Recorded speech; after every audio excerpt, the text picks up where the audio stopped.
I think that both Balázs and Miais explain that basically, indeed, the first instance of the first layer of analysis on whether there is a conflict of interest resides indeed with the person herself in the case of a Director General, because he or she is the highest administrative echelon in the Commission, but that the persons concerned are ought to flag and to discuss and to seek advice with the political level of the Commission in case of doubt. So it would be incorrect to say or to stay at the level of saying that the Director General authorizes his or her own missions and that's it. There is this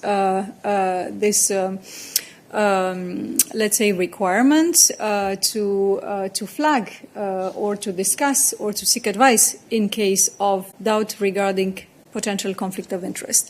But indeed, as we said, first of all, by tightening the rules so that only contributions from the UN, G20 and G7 can be accepted, already you exclude or let's say you reduce considerably the risk and the possibility of having a conflict of interest situation, because by definition, any such contribution from a third party other than an EU government in relation to a presidency or those three organizations would be excluded. So I think that this is already a very important element of clarity and of making the rules stricter. Let's not get things mixed up here. Balázs just talked about the rules around missions.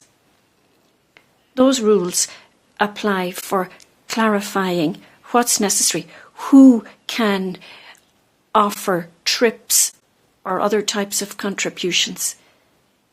That's limited, as I've said, to 3 institutions. That doesn't mean that the analysis of any potential conflict of interest will be eliminated.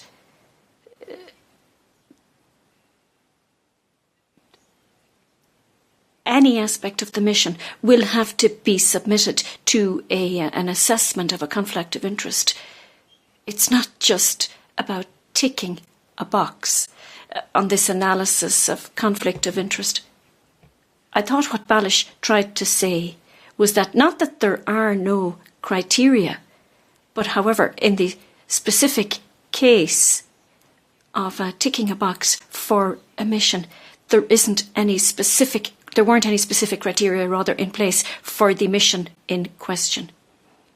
But there are general provisions at the Commission on conflict of interest, which are quite wide-ranging and cover a number of situations. We're not just talking about ticking a box. In the case that we're talking about here, there were no specific detailed criteria that we can share with you. Now, your third question, David, was about missions and gifts that might be offered. As you know, the members of the college and by extension the senior managers of the Commission, all in fact of the Commission staff, if we receive a gift, there are very clear criteria on whether it can be accepted or not. It has to be declared, and it's determined then whether the gift can be kept or not. Now that goes beyond missions. It mightn't be a trip. You might get a gift of some kind.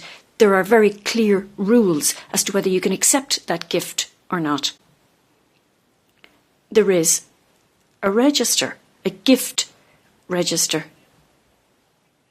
So there is a system in place, a clear system on gifts, on accepting gifts. Balázs, anything else you'd like to add?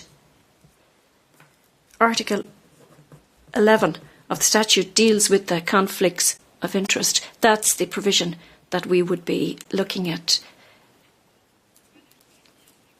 So, what Balázs is saying then, for specific information on a mission, for example, an assessment has to be made as to whether there was a conflict of interest or not. There isn't necessarily specific criteria attached to that type of mission.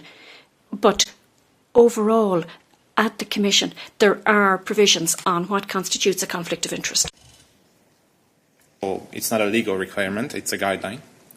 It is an option for the individual in question to resort to that opportunity. It's not an obligation. The assessment is to be conducted by the person concerned, but if doubts arise, then there is this possibility. But again, it's up to individual assessment.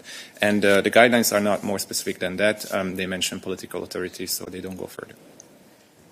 Allow me to say that we cannot speculate on potential participation of potential commissioners to private events. If you say that it's about traveling in a private capacity to events, it goes without saying that the commissioners or anyone else in this case would cover themselves the travel expenses. As regards in a broader sense, because again I cannot comment about the participation to a certain conference in the absence of information about that. That of course everybody in the Commission is ought to consider whether there is conflict of interest in that specific participation to a conference.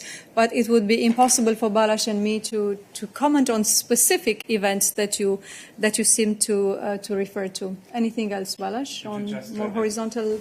When it comes to commissioners, of course, the reference document is not the guidelines, because that applies to commission staff. Commissioners are not considered as commission staff, so there the key point of reference is, of course, the code of conduct, which has a number of ways in which commissioners, of course, are obliged to look at conflict of interest aspects and prevent those. And let's not forget that the Commission also has an independent ethical body which can be consulted, for example, in such cases. So there too we have robust rules in place. Yeah.